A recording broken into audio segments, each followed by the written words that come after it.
ನಟ ನಟಿಯರ ಹಾಗೂ ಅವರ ಸಂಸ್ಥೆಯ ಹೆಸರಿನಲ್ಲಿ ನಕಲಿ ಖಾತೆ ತೆರೆದು ಹಣ ದೋಚುವ ಪ್ರಕರಣಗಳು ಒಂದರ ಮೇಲೊಂದು ನಡೀತಾನೇ ಇದೆ. ಈ ಹಿಂದೆ ಸಲ್ಮಾನ್ ಖಾನ್ ಅವರ ನಿರ್ಮಾಣ ಸಂಸ್ಥೆಯ ಹೆಸರಿನಲ್ಲಿ ಇಂಥದ್ದೊಂದು ದೋಖ ನಡೆದಿತ್ತು. ಅದಕ್ಕೆ ಸಲ್ಮಾನ್ ಸ್ಪಷ್ಟನೆಯನ್ನು ಕೊಟ್ಟಿದ್ರು. ಇದೀಗ ವಿದ್ಯಾ ಬಾಲನ್ ಹೆಸರಿನಲ್ಲೂ ಇಂಥದ್ದೊಂದು ಕೃತ್ಯ ನಡೆದಿದೆ.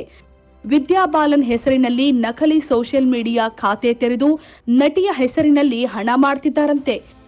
ಈ ವಿಷಯ ಅವರಿಗೆ ತಿಳಿತಾ ಇದ್ದಂತೆ ಪೊಲೀಸ್ ಠಾಣೆ ಮೆಟ್ಟಿಲೇರಿದ್ದಾರೆ ವಿದ್ಯಾ ಬಾಲನ್.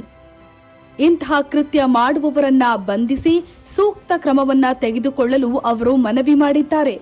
ತಮ್ಮ ಹೆಸರನ್ನ ಬಳಸಿಕೊಂಡು ಕೆಲವರು ಹಣ ಮಾಡ್ತಿದ್ದಾರೆ. ನನ್ನ ಹೆಸರನ್ನ ಅವರು ದುರ್ಬಳಕೆ ಮಾಡ್ತಿದ್ದಾರೆ. ನನ್ನ ಹೆಸರಿನಲ್ಲಿ ಸೋಷಿಯಲ್ ಮೀಡಿಯಾದಲ್ಲಿ ಖಾತೆ ತೆರೆದು ಇಂತಹ ಕೆಲಸ ಮಾಡುತ್ತಿರುವವರನ್ನ ಪತ್ತೆ ಮಾಡಬೇಕು ಅಂತ ಅವರು ದೂರಿನಲ್ಲಿ ಉಲ್ಲೇಖಿಸಿದ್ದಾರೆ.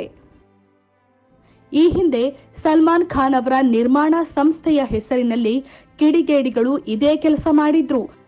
ಆಡಿಷನ್ ಹಾಗೂ ಸಿನಿಮಾದಲ್ಲಿ ಕೆಲಸ ಕೊಡಿಸುವುದಾಗಿ ಹೇಳಿ ಹಣ ಪಡೆದುಕೊಂಡಿದ್ರು.